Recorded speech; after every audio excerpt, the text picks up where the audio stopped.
It's Monday, which means it's standings watch day. But before we do that, a big conversation piece this weekend, melding Bennedict Mathurin's two roles. What does that actually mean? And Tony Bradley sticking around. We have a lot to discuss on today's Locked On Pacers podcast.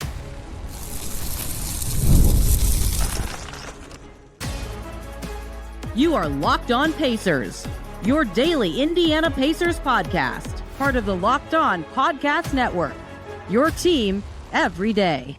What up, y'all? Happy Monday. Hope you had a great weekend. Enjoyed some March Madness. Congrats to Purdue fans and welcome into another edition of the Locked On Pacers podcast, where we, of course, talk about the Indiana Pacers. As always, my name's Tony East. I cover the team for Forbes. And today, a lot to discuss. The big topic of the weekend, melding with Bennedict Mathurin and his air quotes on this, two roles with the Pacers. What does that really mean? Why is that not actually a bad thing? I think people are reading into that wrong. Then Tony Bradley is signed with the Pacers. It's official already, so easy to talk about for the remainder of this season. And it's standings watch day, looking back at the week that was, where the Pacers did or did not gain ground, what's coming, what's key about this week. Last week, we talked about home court advantage and some tough schedules coming up for some teams right around the Pacers, and the team that had the easiest schedule really stumbled. So lots to get to today. We'll start with, though, the thing that got the most, I would say, eyebrow raises, became the biggest discussion point in Pacerland on the internet this weekend. That's Ben Mathurin, and specifically comments about him and the melding of his roles and the things he's asked to do for the Pacers. I'm not going to lie, the reaction to this was very surprising to me, and I'll explain why.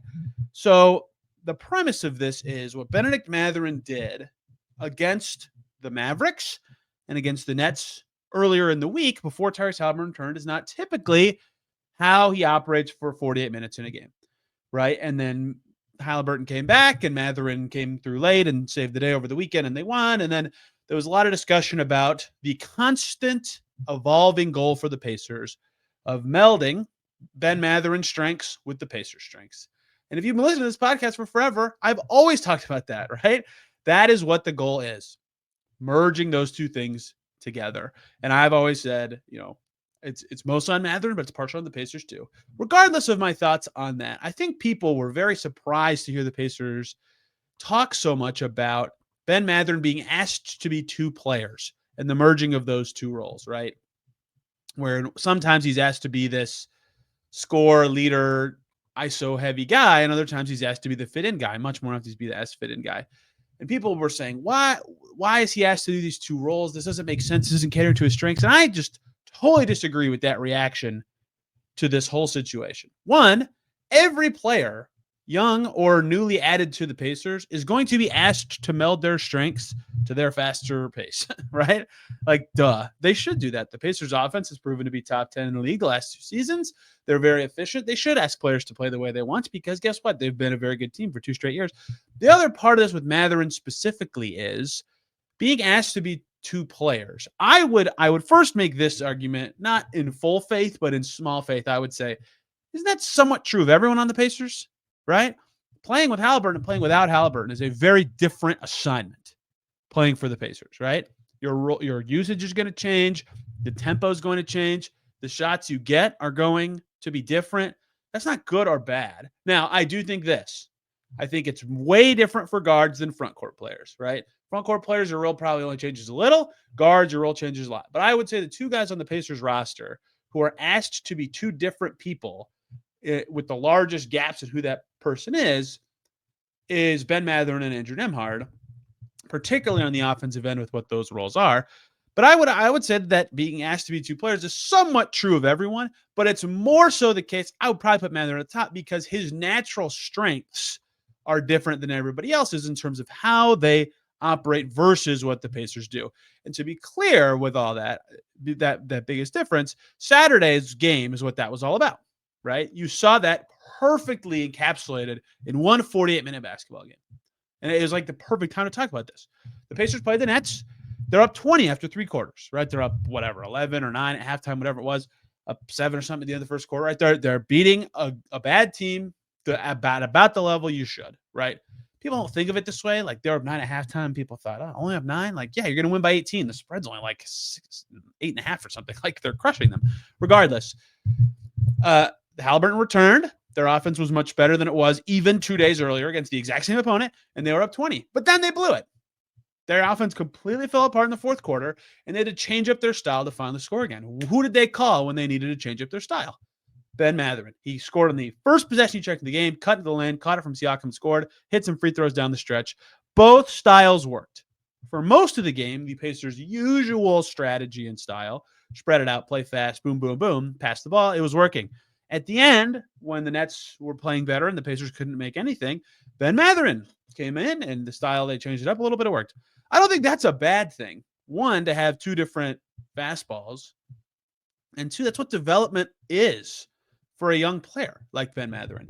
Being good at what he's good at is why he got drafted by the Pacers and why the Pacers want to develop him into their system. The Pacers system is why they're good, right? Melding those two things that you see in one game is good. That's what development is, right? If Obi Toppin came to the Pacers and never developed a three, he wouldn't fit as well. He'd still fit, but not nearly as well. And they'd be talking about it with him. How can they make him a more modern four, more versatile four? Right? You could say that with Jalen Smith and his three. You could say that with Aaron Nesmith and his ability to beat closeouts, right? You go on and on, right? Guys moving the ball better when they come to Indiana from other teams. Obviously, it's a little different with Mathurin. This is his only team. Here's where I think that you can point to this the most obviously. I've called it blending. Carlisle calls it melding.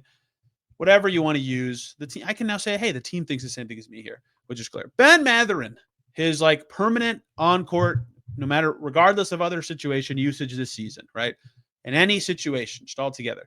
His usage rate is 22.63%. I use PBP stats usage rate. I think it's better.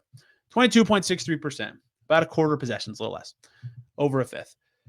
When Mathurin plays without Haliburton, his usage rate is 25.89%, over a quarter of possessions. That's actually the highest on the Pacers. Above McConnell, who should have a high one because he's, a point guard. And same with Quentin Jackson. Above Siakam, above Nembhard, right? Like, it's the highest. When Haliburton's not on the floor, usually their style flips just enough that Mathurin makes the most sense. When Haliburton is on the floor, Mathurin's usage is 21.02. A drop, not a huge drop, but a drop. That ranks about 6. Turner, Haliburton, Siakam, all higher there. So clearly that is two different roles. That is what they are talking about when they are talking about Ben Mathurin being two players. Those are two. 4% doesn't sound like a lot of usage, but it does matter in this instance, and what they're asking him to do is different. However, it's also very easy to say this. The Pacers and the way they play and their offensive style the last couple seasons is very efficient. This season, right now, where they don't even feel as potent offensively, they have the 4th best effective field goal percentage in the league. That's awesome. That's incredibly good. Last year, they were 1st. They get good shots and they make them. Their style generates those shots. The way they play is why they have a good offense. Bennedict Mathurin has the 14th best effective field goal percentage on the Pacers. Now, granted, Moses Brown and his 9 games are on there. Isaiah Jackson and his 5 games are on there. Tony Bradley and his 7 games are on there. Great, toss him out. He's still 11th. Toppin, Nesmith, Bryant, Siakam, Haliburton, Turner, Quentin Jackson, Jarris Walker, Ben Shepherd, TJ McConnell, and then Ben Mathurin in effective field goal percentage, right? His offensive style isn't always as efficient as the Pacers. Now, this is a bad time to be citing these numbers and making this point because he just had a week where his offensive style was excellent. They lost twice last week if Bennedict Mathurin couldn't do the things that only he can do. No one else on the Pacers can do what he did to close out the Mavs and Nets, right? If he could do that every game, every play, this would be a way different conversation, right? The Pacers' offensive style gets good shots and gets shots that have a better expected field goal percentage or effective field goal percentage or whatever than Mathurin. That's not a bad thing. He is improving as a player in the fit department. In true shooting percentage on the Pacers, I believe he's 11th. Now I have to scroll down because for some reason I forgot where I was. Yeah, he's 11th in true shooting percentage. You can take out those 3 centers again and get him to 8th, right? The Pacers system gets good shots for good players. Bennedict Mathurin is very good at a lot of things that no one else on the Pacers can do or is even good at in a lot of cases. This, again, to reiterate, this week they won twice because of that. When they spread out and they need someone to get in the lane and score, he's good at that. There are some games he's better at it than others. If he was incredibly consistent at it, that would be their style. But I think it's fine. I think it's, in fact, good that they're asking him to be two players at times, because sometimes they need to be the Pacers, like they were for the first 36 minutes against the Nets when they were up by 20. And sometimes they need to be what Ben Mathurin is good at. That's how they closed out 3 games this week. That's fine. The forever constant challenge of every NBA offense. This is a never-ending goal. Never ending. To get the most efficient open shots you can every single day in every single game. And that is why they're trying to, as Rick Carlos said, meld what Bennedict Mathurin is very good at and what the Pacers are very good at. Because what the team is very good at has gotten them the 4th best effective field goal percentage in the NBA this year. And it was the best last year. It's gotten up a top 10 offense 2 years in a row. And what Ben Mathurin is very good at wins the Pacers tight games late when the game is played a certain different way than it is on a normal for the full 48 minutes. Blending those together makes sense. Asking Mathurin to play those 2 different roles at times makes sense. Is it going to be challenging for him? Yes. Is it going to be challenging for the Pacers at times to completely flip from one thing to the other? Yes. Does it mean that something's wrong with this current alignment? No. That's why I got sideways with the way this was being discussed. I think people who I'm already, I think, higher on Mathurin than the median of the fan base. People who are higher on Mathurin than me will say that he can do that all the time if they catered to him more. People who are lower on him than me will say, you just said he was 14th in effective field goal percentage. They should play that way less, right? And I understand both sides of that. I think we have enough sample of what he's good at and what the Pacers are good at to say that everyone is right a little bit. And so melding what he's good at with what the team is good at and making him be 2 players is a fine reality so long as it does not detract, right? It does not take away from what he's good at or what the team is good at. That's why what melding, the blending, whatever word you want to use, is important, to make it not subtractive. And they are getting better, certainly at that this season. That's why I argued he should keep starting. Starting lineup with him in there was better than it's ever been. And that's why I think they should keep going this way. My final stats for you would be the Pacers with Haliburton on, Mathurin off, plus 5.62 net rating. Very good. Ben Mathurin on, Tyrese Haliburton off, plus 4.51 net rating. Very good. 2 different styles. With both on, plus 0.61. Not so good. Offense is a little worse. Defense is better. With both off, minus 5.65. So clearly they need them. They're good. With one or both of them on the floor, the team is good. They're great with just one of them, and that is different styles. And this is not a one versus the other thing. This is a blending thing. That was my take on everything. I totally understand the reactions from 2 popular players leading to the discussions, but I thought it was being discussed very odd. It was not taking into the context that I thought I needed to. Tony Bradley, congratulations. A year out of the league, he gets a contract. He will be with the Pacers for the rest of the season. And importantly, and I think the crux of all this, the postseason. Why? What's the details? What does this mean for the Pacers? Coming up here on Locked On Pacers. Before we talk about any of that, we got to talk about Monarch Money. Ever check your bank account and wonder, where did all my money go? Between dining out, online shopping, and entertainment, it's easy to lose track. That's where Monarch Money comes in. Your personal CFO, giving you full visibility and control over your finances. Monarch Money isn't just a budgeting app. It's a complete financial command center. You can track all your accounts, investments, and spending in one place. So you stop just managing your money and start building wealth. You can use Monarch to realize what you're spending too much on and budget smarter and save more. Instead of juggling multiple apps, you can use Monarch to check your finances, track spending, and even plan long-term goals. Managing your money with a partner is smoother than ever. You can track shared and personal accounts, set goals, stay on the same page without stress. Take control of your finances with Monarch Money. Use code LOCKDOWNNBA at monarchmoney.com for 50% off your first year. That's monarchmoney.com. Code LOCKDOWNNBA for half off your first year. That's monarchmoney.com. We're back here on Locked On Pacers. Thanks for making us your first listen today and every single day. Your second listen. Many things going on in the NBA. Steph Curry's hurt, but might be returning. Locked On Warriors could be a place to go. The Mavs will be getting Anthony Davis back. Locked On Mavs could be your second place to go on the injury front. Tony Bradley earned, I think, would be the right word. I said this yesterday, that this is my prediction for what happened, has signed, actually. It's already official. A contract with the Pacers covering the rest of the season. His second 10-day expired Saturday after Pacers Nets round 2, meaning he was a free agent. The Pacers said, nope, we want you back. earned it, right? He got 2 10 days. He played against the Bulls in a game that he probably shouldn't have played it. I don't mean that to say he didn't deserve to play. I mean, the Pacers shouldn't have played that bad. They've only had 2 games this season where they just weren't interested in playing, the Miami home game and that road game. It just so happens that Tony Bradley was very interested in taking advantage of an opportunity that night and was pretty good in that game. So flash forward to Minnesota. They don't have Siakam. They don't have Turner. Their front court is hobbled. They actually need Tony Bradley to play. They have some confidence after Chicago, and he was great. 2 real chances to play in Chicago. 6 points, 2 boards, 1 assist, didn't miss a shot. In Minnesota, 20 minutes, 12 points, 9 boards, 2 assists, 1 steal, 2 blocks. And then he got rotation minutes the next game against Dallas when Turner wasn't playing well and Thomas Bryant wasn't playing well and was kind of covering some minutes because he was playing more than usual. Hits a 3. What? I mean, I'm not saying he was exceptional or anything, but he earned a rotation minutes in a game that Turner and Bryant were both playing and popped in both of his, they need to play a third center minutes. That's exactly what they were probably hoping for from a third big, right? So I think he earned it with his play to be signed for the rest of the year. The Pacers clearly agreed because they did. They signed him.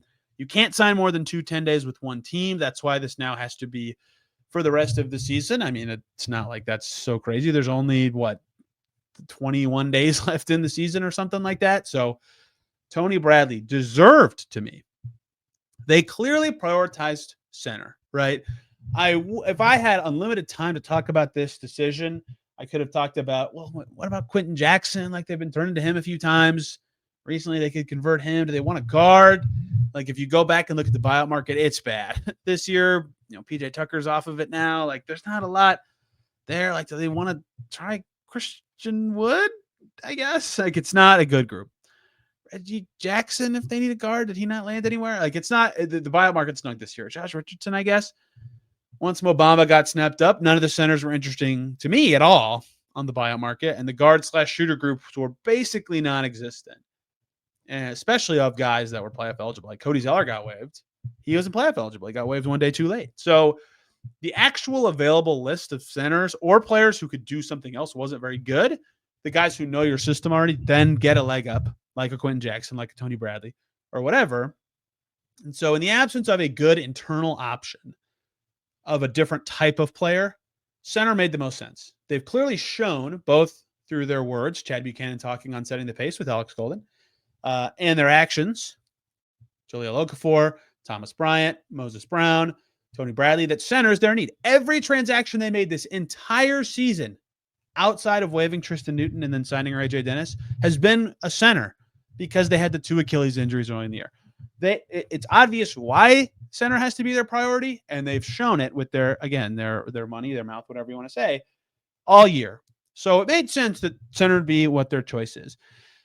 This is about the playoffs to me. Obviously, right now, today, the regular season, it's good that they have a third center. If Myles Turner gets hurt, if Thomas Bryant gets hurt, if either of them get into foul trouble, or if it's like the Mavs game this week, if they're both just bad in the night, good. You have another option if you're the Pacers now, right? This is about the playoffs, though. You cannot go into the playoffs with an open roster spot if you can afford another one, especially if you're light at a position. Even if the chance Tony Bradley takes them like over the top in a game or in a situation, or whatever, is like 5%. You could say less than that, right? If it's more than 0 and they have the resources to do it, you have to do that, right? You have to do that. Because postseason time, I mean, we're going to talk about the potential playoff rotation with Alex Golden tomorrow on this podcast. Speak of the devil. That's a saying, not a devil. Love Alex. There's a chance that Thomas Bryant's not even their playoff rotation, right? But they need the depth just in case. You never know how bad they're going to get hurt. Ask the Pacers playoff opponents last year, right? You never know when you're going to need someone to come in and grab a rebound with 0.5 seconds left. Tony Bradley did that in a game for the Pacers already this year. So of their third center choices this season, that list would be James Wiseman, Tony Bradley, Moses Brown, Jahlil Okafor, Enrique Freeman, I guess. Bradley's probably been the best. Maybe Wiseman would have been better if he actually had real chances to play. But I definitely think Tony Bradley's been better than anyone they had on a 10-day at any point, or a non-guaranteed deal in Brown's case, and has shown more than Freeman and has 4 inches of height, maybe more than that. on Freeman. So of the guys that they've auditioned for this role, he no doubt did the best. That's not even close to me. And they need a center, and they needed a 15th guy, period, for the playoffs. If you have the spot, you just have to do it. And specifically, center was their most pressing need. This all makes sense to me. I've over-explained this. I think you all get it. But Tony Bradley back to the Pacers because of the Achilles injuries, honestly. But he did the best. He earned it with his play. He played well. That actually, to like put my foot in my mouth, that surprised me, right? He's a good rebounder. Like, I got the appeal of trying him. But I had questions like, is he actually going to be able to fit? Nothing about his background or what I remember of him playing before the Pacers was like, oh, he's going to be fine in a fast-paced, make quick decision setting. He made some really nice on-the-move decisions against Minnesota, like against a zone too. Got it going to the other side, handoff, pass, whatever. That's when I was like, oh, this could be a real fit, right? From a more specific basketball perspective, that game changed my opinion more than anything he did. And I think that might have earned him this contract. He'd earned it. To break some news a little bit, I guess, I put this on Blue Sky. He does have a team option covering next year in this deal as well. So if he plays really great, like if they need him and he plays great, or he does something in the playoffs that's valuable, guess what? The Pacers can just keep him next year. I'm not saying they will. In fact, he might get waived pretty early in the offseason if he doesn't play well, because 2-year minimums carry a higher cap hit, and now his cap hit's higher next year.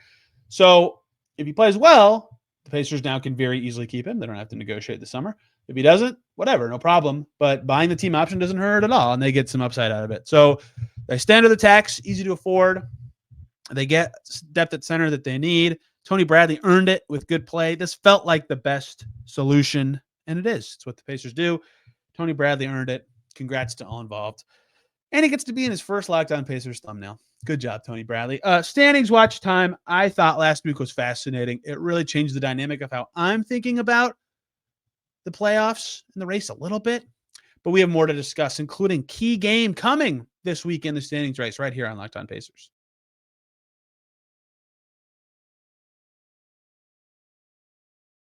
Back here on Locked On Pacers, thanks for making this your first listen today. And every single day, your second listen, Locked On Knicks, Locked On Bucks, or Locked On Pistons. The three teams we'll be focusing on the most in standings watch going forward for the rest of the season every Monday, maybe Tuesday, maybe Sunday, pending when the Pacers play games. Looking at the week that was, what happened majorly for the Pacers and what didn't, and what's coming that's going to matter. The best thing for the Pacers that happened last week in standings watch, they won all their games. They won every single one. A crazy one, all four of them, but they won all of them. No one else won all four. The Knicks lost twice. The Pistons lost once, and the Bucks lost once. Pacers now in sole possession of fourth, creeping up on the Knicks. We'll talk about the Knicks more today. And ahead of the Pistons, but not so firm. Pistons win without Cade Cunningham on Sunday against New Orleans. That's big for them. So here's the outlook right now. Pacers in fourth at 41-29, Bucks fifth at 40-30, Pistons sixth at 40-32, and then the Knicks are 44-26. The Pacers have locked up playing officially. It almost happened before recording last week. Had the Bulls lost to the Lakers last night or 2 nights ago when this comes out, the Pacers would lock up top 9 because there is a Bulls Heat game coming. But the Pacers are 1. Their magic number is 1 for top 8. The Bulls lose one more time, or the Bulls and Heat lose one more time, or the Pacers win one more time, and the Pacers clinch a top 8 seed. And then we don't have to ever talk about anything below the Magic ever again. And I think their magic number right now is 3 if one of those 3 wins is against the Magic. Actually, that'd be 2 games. Their magic number basically is 3 to clinch top 7. So by next week's standings watch, it's very possible that everybody Orlando down, doesn't matter. And also, it's very close to the Boston Celtics clinching unreachable territory. That's, again, almost certainly not going to be the case. I say all this to say the teams that everybody's been focusing on are it's almost over that anyone else even matters, right? By the end of this week, it's possible that the Pacers' full range of seeds is just 3 through 7 this week, right? So that's why the focus is this. The Hawks are playing well enough to keep themselves in this discussion. They've won 7 of their last 10, including 3 in a row. They beat the Pacers twice in that stretch and won that tiebreaker. They are still 6.5 games behind the Pacers with 12 to go for the Pacers and 11 to go for the Hawks. If the Pacers win 7 times, they guarantee it. If the Pacers win 5 times, the Hawks have to go undefeated to get it. Like, it's pretty sealed up that the Pacers are playoff bound. But if we need to talk about the Hawks in a lot more detail next week, we will. I just keep saying that in the same way, and they keep winning just enough to keep getting brought up. Congrats to the Hawks. They're probably going to be the 7th seed. So let's focus on the teams that matter the most here. The Knicks, the Bucks, and the Pistons. Crazy week. Highlights for you to know. 1, the Bucks. Oh, what in the luck is this? Now, earned a little bit, but they, in the last 10 days, have ducked LeBron, Luka, LeBron again, Steph, and Sabonis. And they barely beat the Kings. They did beat the Lakers both times, and they lost to the Warriors without Steph. But they, between opponent back-to-backs and that, have gotten pretty lucky with opponent quality of late. And to their credit, they've taken advantage of that. So they only lost once in the last week. It was to the Jimmy Butler-led Warriors. Dame has been out, and they found a way to win. They have a pretty moderately hard schedule this week. Suns, Nuggets, Knicks, Hawks is the Bucks schedule this week. It's very possible they could lose any of those, but their recent schedule, tracking what they've been doing, has been very funny to see them either playing a team on a back-to-back or playing somebody hurt. Just how the cookie crumbles sometimes, right? They've been pretty lucky in that way, but a tough week coming up for them, all tough-ish games. If Jokic is back especially, that's a very challenging schedule. The Pistons last week had an easy schedule. They did pretty well. They did lose to the Mavs, much to the Pacers' chagrin. This week, Pistons, only 2 games. Cavs and Wolves. That is tough. Cavs are not playing well right now. Perhaps they come out with some fire. They did just beat the Jazz. And the Wolves will be post-Pacers, but it's possible for the Pistons to lose one of those. And then the Knicks, speaking of the Pistons, they have lost to the Wizards and the Mavs this month. They're playing good. They're playing good basketball right now. They're 5-5 in the last 10. They're not playing awful, but they're not playing great. Right. I think that they need to find another gear. And Cade just missed a game with a calf injury. Yikes. So keep an eye on the Pistons and their upcoming stretch. I think we'll learn a lot about them. The Knicks, I keep thinking, pretty soon. The Knicks went on the West Coast trip. Brunson got hurt, and then they won twice. They beat Portland on a Mikal Bridges buzzer beater, and they beat the Kings. And I thought, okay, doesn't matter. I don't have to think about the Knicks anymore. They're going to be 3. And then this week they lost to the Hornets and the Spurs. And then, back to thinking about the Knicks. Yikes. That's not good for the Knicks. There's a chance the Pacers could catch them. That's a 3-game deficit for the Pacers, but everybody keeps saying, they're only 3 games back. No, it's 4. The Knicks have the tiebreaker. So that's still a lot to overcome for the Pacers, right? They have to be a full game better through 12 games. 4 games better through 12 games. If the Knicks go 6-6, the Pacers have to go 10-2 the rest of the way to catch them. That's still very hard. Doable, but very hard. The Knicks have the Mavs, Clippers, Bucks, and Blazers this week. Tough-ish schedule. They can beat the Blazers. They can beat the Mavs. I'm not saying they will. The Clippers are playing pretty well. Knicks, Bucks is huge. Someone's going to lose that one for the Pacers. If I can insert my own opinion, I think the Pacers are probably rooting for the Knicks in that game because I still think, my opinion, I get there are differences out there, that the Pacers' ideal seed is 4. And so the Knicks getting 3, knocking the Bucks down a peg, would be the best case scenario for them. But if the Bucks win, the Pacers' pursuit of 3 is still possible. But again, I think the Pacers want Knicks to win. Pacers could clinch top 8 this week. They could seal that 3-8 number. Again, they're Magic. It's funny to say magic number when the Magic are the team. Only about 3-ish for top 7. It's very likely to come this week. Looking forward to this. Can they catch the Knicks? Should they want to? That will be the next discussion. If I remember to text Gavin Shaw back, there's a chance I'm on Locked On Knicks talking about this with him. The 3-seed race. How is that going to go? Is there actually something that will be a race or not? We'll find out as soon as this week, because the Pacers' schedule is moderately challenging. They play Minnesota, who they beat. Maybe Ant's out. He's questionable. Then the Lakers. Then a back-to-back in DC. On one hand, the Wizards stink. On the other hand, the Pacers struggle with them. And then the toughest game in the NBA right now at Oklahoma City to close out the week. If the Pacers can get 2 of those, I think they'll feel okay. They can win 3 of those, they'll feel great. And I think a lot of that will be dictated tonight against Minnesota. I will be there breaking that down for you tomorrow on this channel. Then Wednesday show, Alex Golden's going to join. I already mentioned this, but we're going to talk about the playoff rotation as the bench continues to be wobbly at best. What do the Pacers need to be thinking about with that? Do they need to be preparing their rotation right now in any way? Then it's post games the rest of the week, back-to-back 3 and 4 nights again for the Pacers, as if they haven't had enough of those already in March. I believe that's their second to last back-to-back of the season and their last one with travel. So that is the bright side for them. You can find me on Blue Sky and Twitter at Tony R. Reese. This podcast has a Twitter account. It's at Locked On Pacers. Thank you guys for listening. That's the best place to reach me and tell me if I said something dumb, which I probably did. Back tomorrow, talking Pacers, Wolves. Till then, everybody have a wonderful day.